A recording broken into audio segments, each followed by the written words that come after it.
introduction. Hello, everyone. My name is Fiona Avocado. I use they, them, or she, her pronouns. And I just first want to thank you all for coming and for being here. And yeah, it's an honor to be here. I want to thank the Twin Cities Zine Fest and the Hennepin County Libraries for allowing me to do this workshop with you. So I'm going to talk a little bit about myself, my history with zines, a very brief history of zines, and then we'll go into talking about making and finding inspiration. But before I jump in, I would kind of like to get a gauge if folks could type in the chat or say out loud what they're hoping to get out of our time together tonight. That would be really helpful.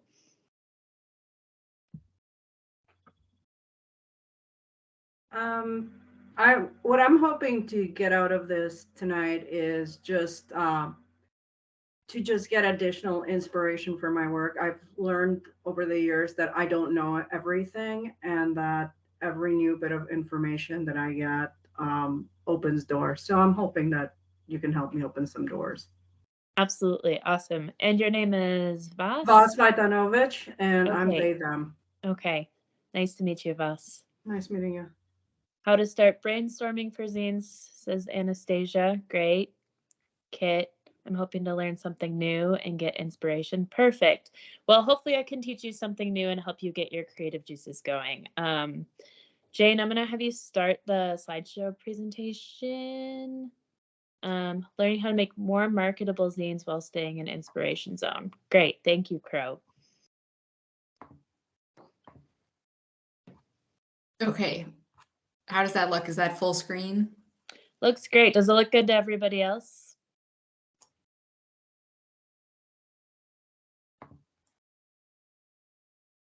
Okay. So just for smoothness sake, you're welcome to type in questions or comments in the chat, but I'm going to ask if you want to speak a question that you hold it until the end. All right, so we're going to move on to the next slide.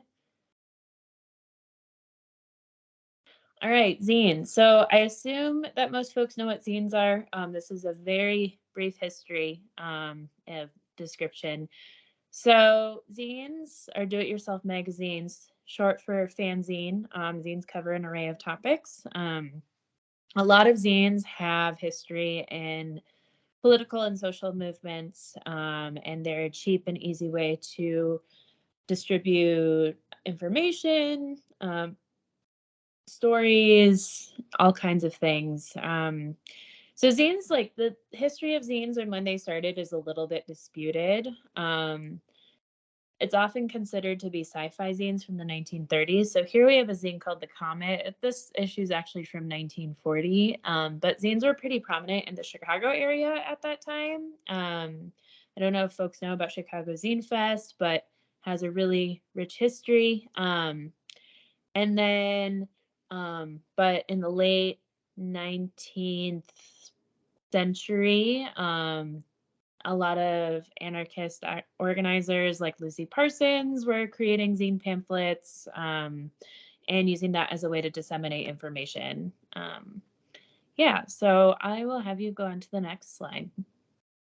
All right, so how did I get into zines? So in the late 2000s, when I was in my late teens, early 20s, I was pretty involved / adjacent to the punk, DIY, and activist worlds. And that's where I initially found the zine Doris, written by Cindy Crabb. I don't know if folks know Doris. It's a feminist perzine that's been around for quite some time. Cindy Crabb isn't really making zines that much anymore, but she's still around. I was 18 years old. I was on an Amtrak going from East Lansing, Michigan to Chicago.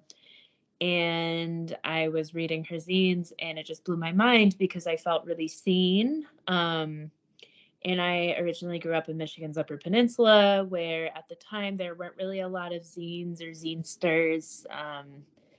And yeah, so I was able to find aspects of myself through people's zine writing.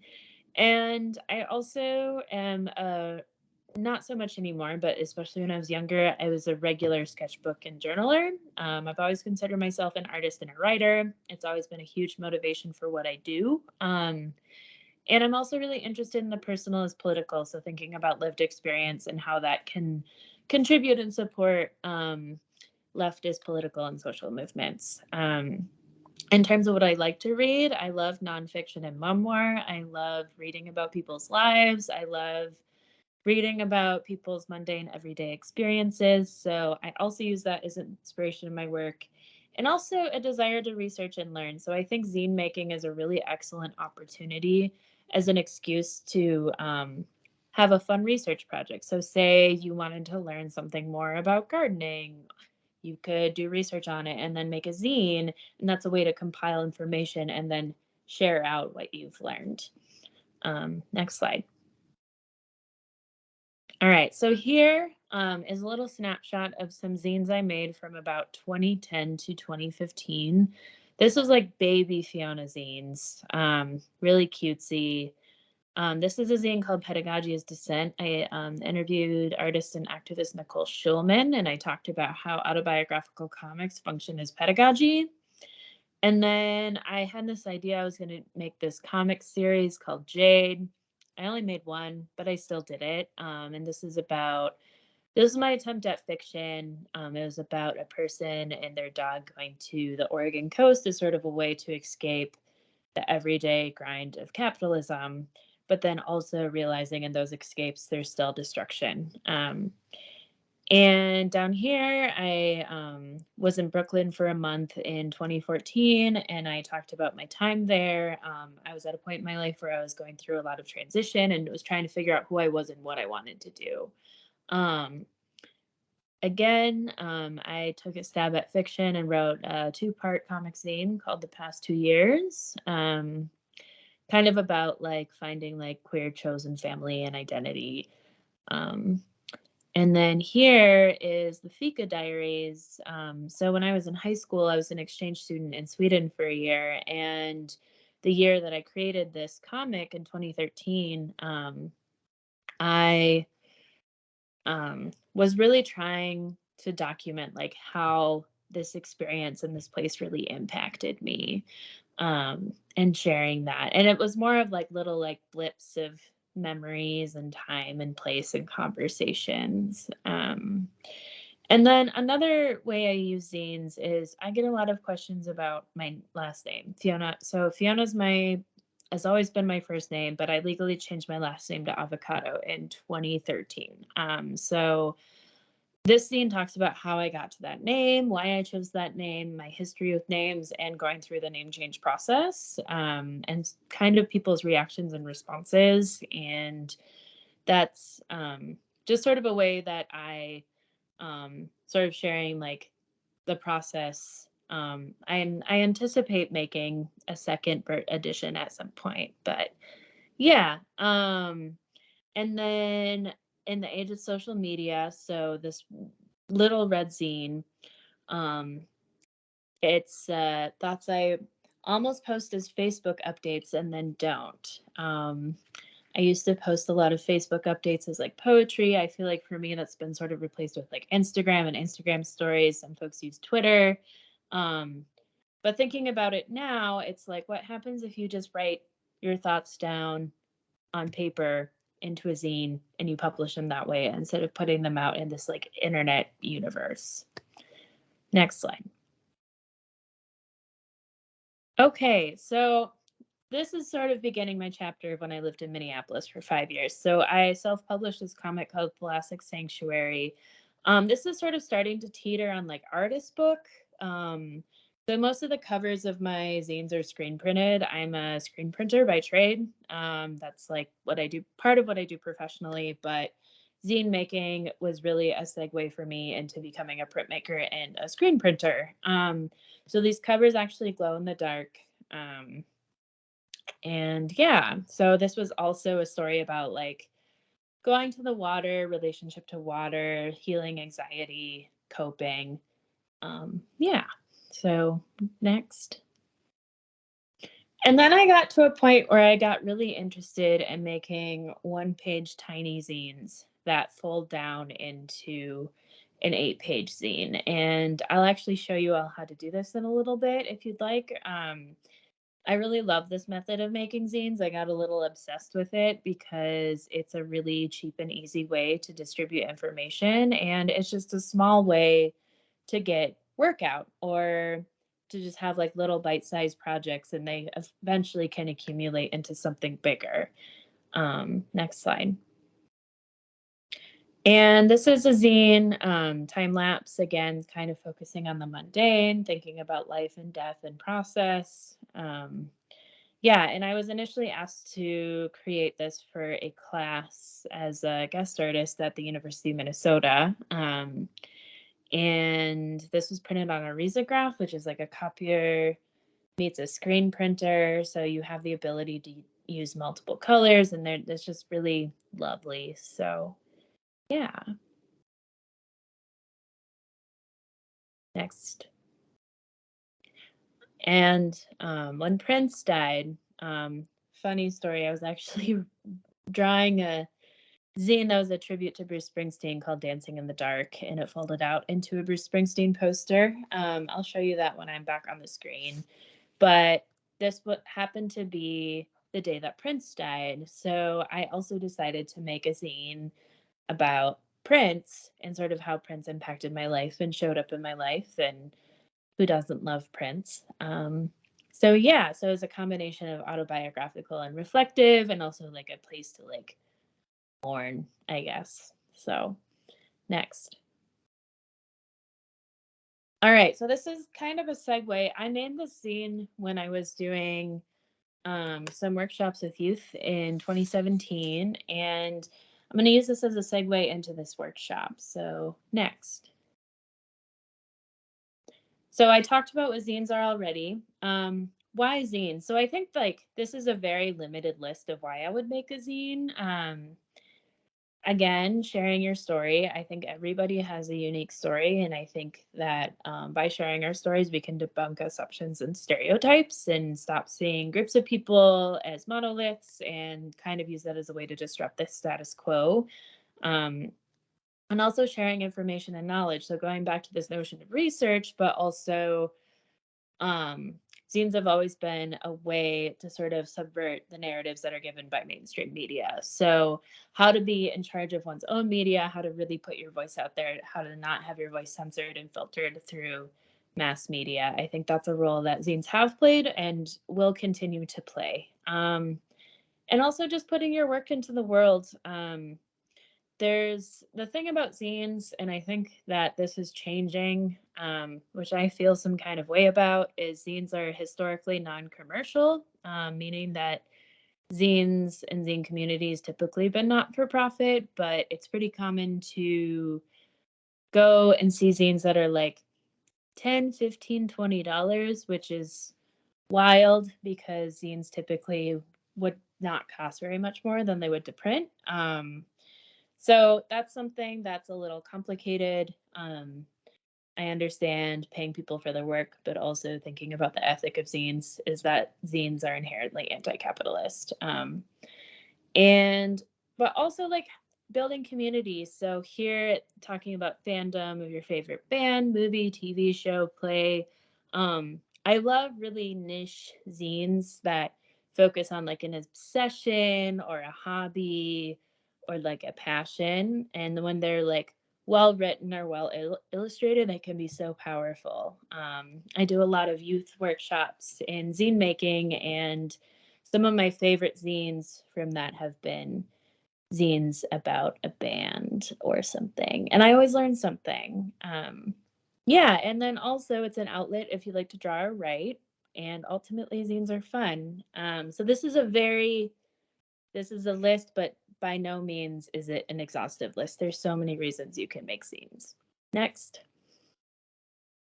All right, what should my zine be about? Okay, so what I like to tell people is, what do you care about? Like, what matters to you? So as you're hearing me talk, what I would encourage you to do is just sort of start, like, as I'm asking these questions, start writing things down that matter to you. So I know for a lot of folks, like for me, I really care about rights for queer and trans folks. So that's something that I'm thinking a lot about researching and thinking about how I want to put my voice into the world in support of that struggle. But also, maybe there's a certain kind of art you're really interested in, or maybe you want to make a cookbook, or maybe you want to talk about mutual aid. So, I mean, that's a very short and sweet list. But like I said, this is the list here also may provide some inspiration as well. Next. How do you make a zine? So some of you may already know. So this is the zine I'm talking about here is just like a letter size folded black and white copied zine. I think it can be really helpful to do the cut and paste method. So you just need like glue stick, scissors, pen, pencil, marker, super accessible. So just find a few pieces of paper. You put them into booklet format. So for example, this zine I have here, it's just 2 pages, but 1, 2, 3, 4, 5, 6. So 6 pages on the inside, excluding the cover. So yeah, so that's that. And then you just make your copies, you assemble them, fold them. So typically you'll need a long arm stapler. I've also used a sewing machine with an upholstery needle to bind my zines. You can also stitch them by hand. If you look up bookbinding tutorials or go to the library, there's books about bookbinding. Another great resource local to the Twin Cities is the Minnesota Center for Book Arts. They have classes sometimes that may offer some inspiration for zine making as well. Next. All right, so this is just a little short and sweet synopsis. So definitely have a sketchbook practice or a journaling practice. I have a little tiny sketchbook I have in my fanny pack, and anytime I'm bored or anytime I see something that really inspires me, I write it down. I recently was hanging out with a printmaker named Catherine Polk, who's an amazing artist. We just co-led a zine collaboration where we each had a prompt and people were invited to draw on half page sheets in response to that prompt and then created a collaborative zine. So that's another thing you could do. I really encourage people to collaborate. But Catherine Polk always talks about having this constant sketchbook practice. And even if you don't like your sketches, you can go back to them later. You can copy them later. You can recreate them later to something that you like better, what resonates with you. Same with writing. It doesn't have to make sense. You can do stream of conscious writing. You can talk about your day. You can talk about what's going on in the world. I think people really undervalue the value in journaling and use that again as inspiration. I love making lists. I love making lists of like projects and things I'm excited about. And I make these lists as a reminder to myself when I'm feeling creatively stuck of what I'm excited about. Or I'll find my list several years later and feel really satisfied to find that the list I made are things that I've accomplished or things that I've looked into. Or it'll remind me of things that I were initially interesting and then I was reminded of them later. So that can also be inspiration for you as well. Read. Books rule, zines rule. Hennepin County Library has an amazing zine collection. And I love just going to the library and hanging out and looking at books, hanging out in the art section. I'm also a total sucker for going into the craft section and checking out random knitting books because I'm a knitter. But find those interests, find those things you care about and go look at books. It's so rewarding. It's free. And yeah, the other thing I want to say is that it can be really helpful to take social media off your phone and devices. I know a lot of zinesters and artists, myself included, use social media as a tool to promote their work and to look at other people's work, but it can also be a total creative suck. I personally have found that I have made less scenes the more I've relied on social media. So taking those social media sabbaticals, taking time to just like slow down is really important. So give yourself permission to do that if you're not feeling inspired. And the other thing I meant to put on here and I didn't put on here is change up your routine. Like take a different route home.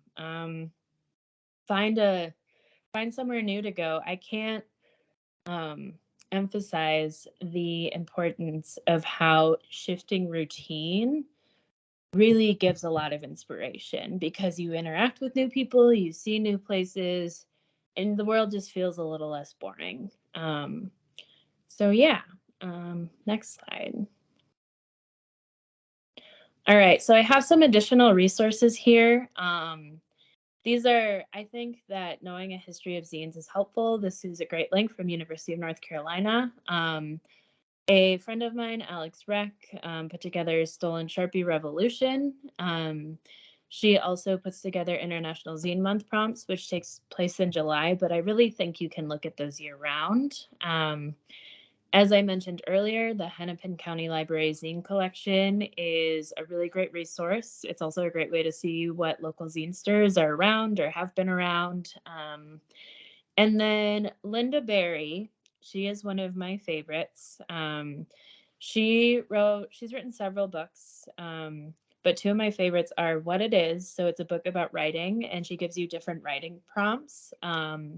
And the second book, Picture This, is she gives you different drawing prompts, and she interweaves graphic narrative into these prompts. And it's just a really fun and engaging way to kind of get your creative juices going. I also want to plug the Queer Zine Archive Project. They're based in Milwaukee, and they have an online archive of queer zines. So if you want to look at some zines in that realm, they're a really great resource. So yeah, I think that is all I have.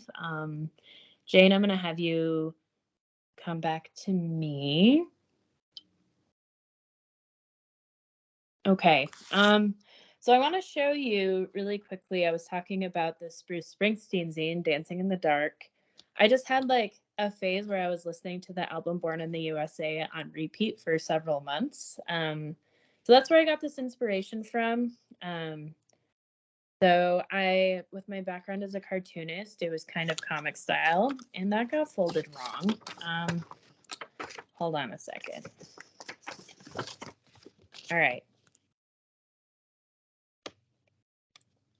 So just seeing what it looks like. It's like being at a show, finding yourself. Kind of cutesy, I know. Anyway, but then it opens up into a Bruce Springsteen poster.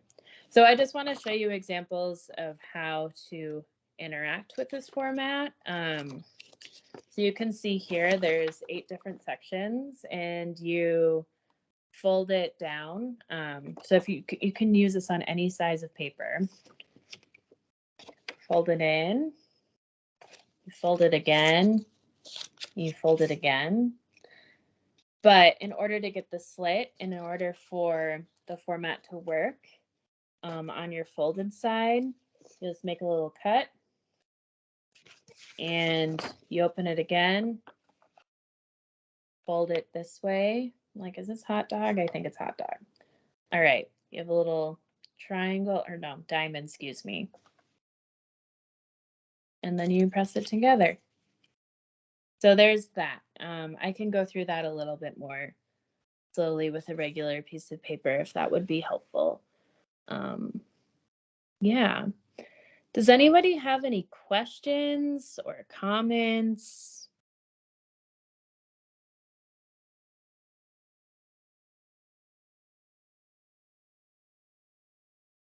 Thank you. Is this helpful?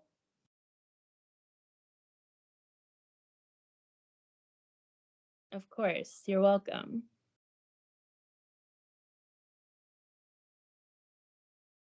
Oh, I'm glad it's affirming, Anastasia. Thank you.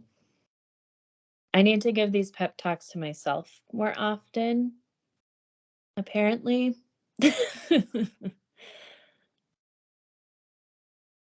Does anybody want to share some of their ideas that they have or something that they're thinking about? You can put it in the chat. Um, oh, thank you, Claire. Or you can speak it out.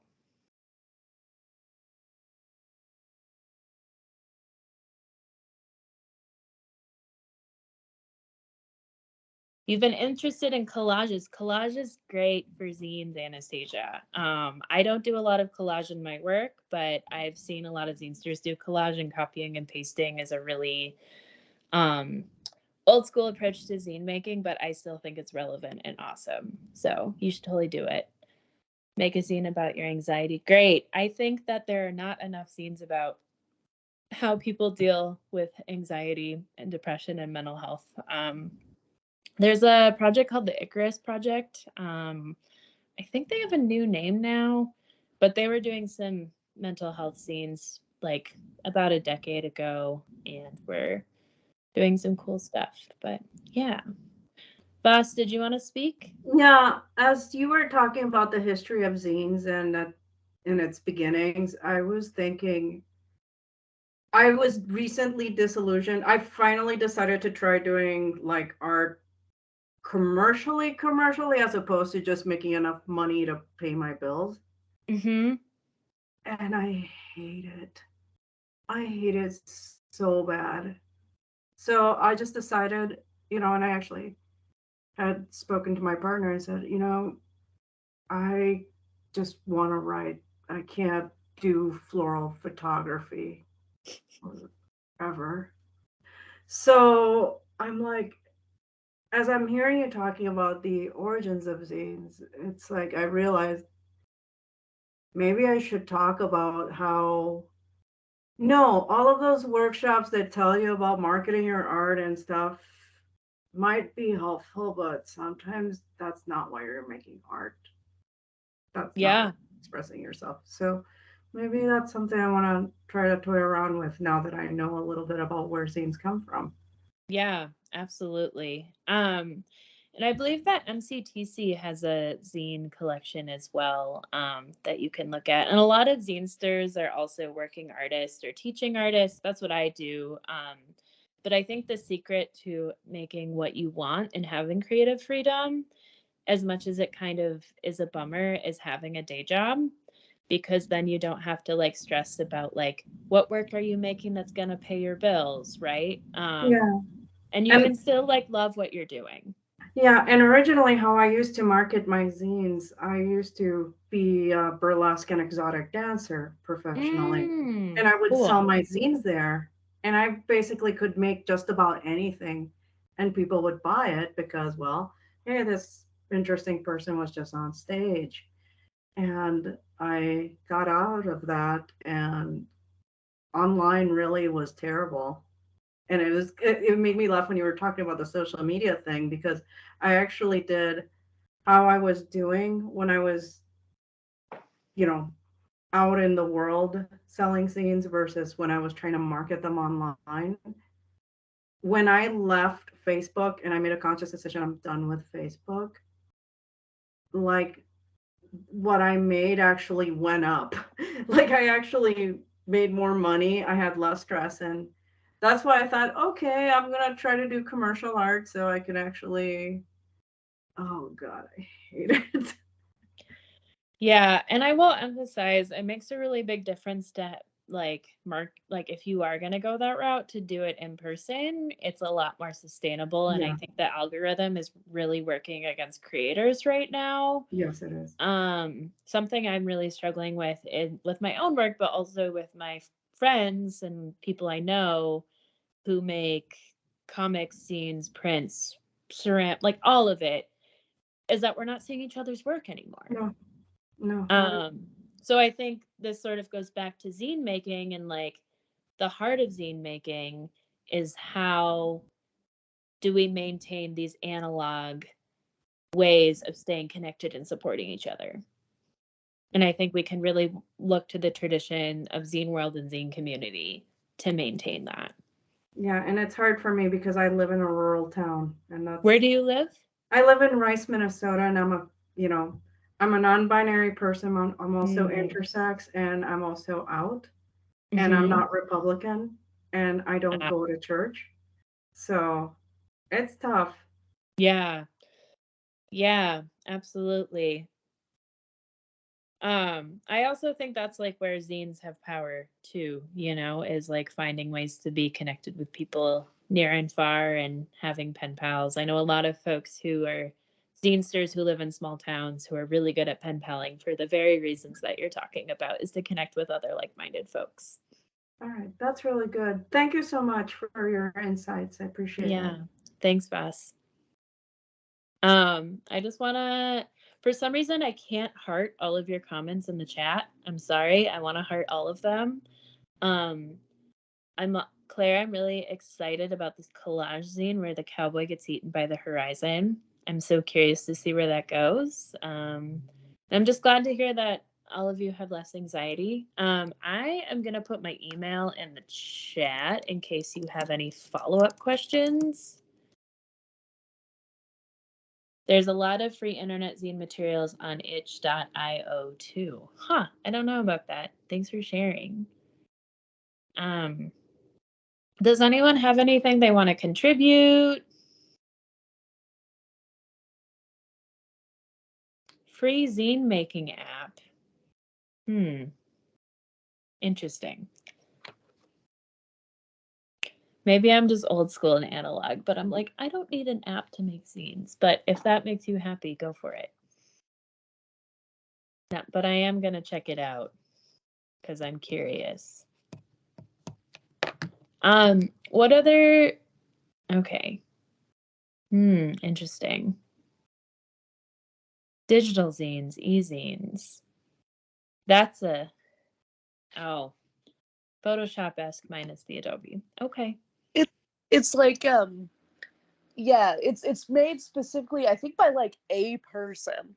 Okay. Just so that people can it has actually, I think, a very similar zine tutorial that is a zine tutorial that's very similar to a lot of zine presentations, in like, this is how zines can be laid out on the page.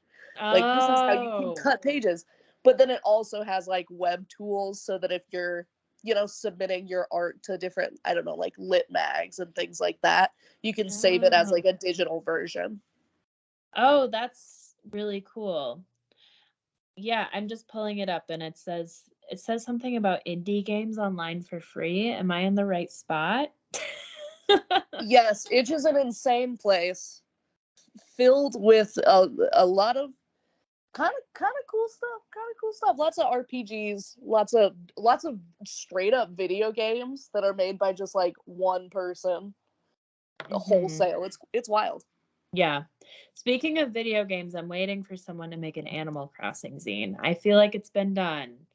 But with the amount of zinesters I know who play Animal Crossing, I'm like, where is that zine? Anyway. Anything else? Stardew Valley zine time. Yes, that would also be really good.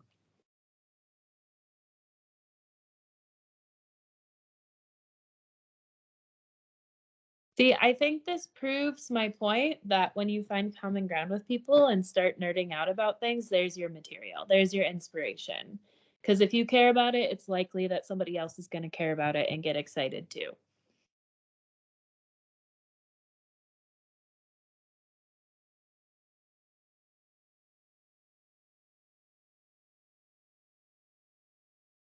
Roblox zine. I don't know if I know what Roblox is. Etsy does have a lot of cool zines. A lot of zine folks I know sell their work on Etsy or have web stores.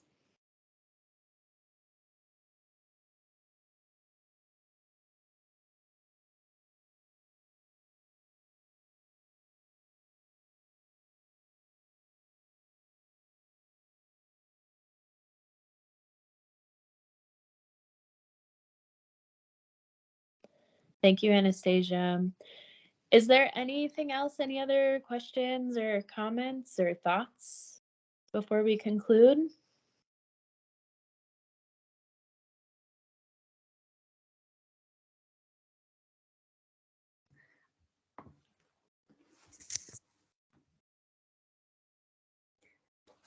I just dropped the survey in the chat. If people could take a couple of minutes to fill that out, that'd be great. And certainly I don't want to step on any toes if people have questions and contributions right now. But I wanted to thank you, Fiona, and thank everybody for attending this evening. Yeah, thank you so much for coming. Thanks for having me. Again, I dropped my email in the chat. Thank you. Appreciate the love. I'm also going to put my Instagram handle in the chat. So if you want to follow my work, feel free to follow me there. Yeah. Thanks so much. I'm excited to see what zines you make.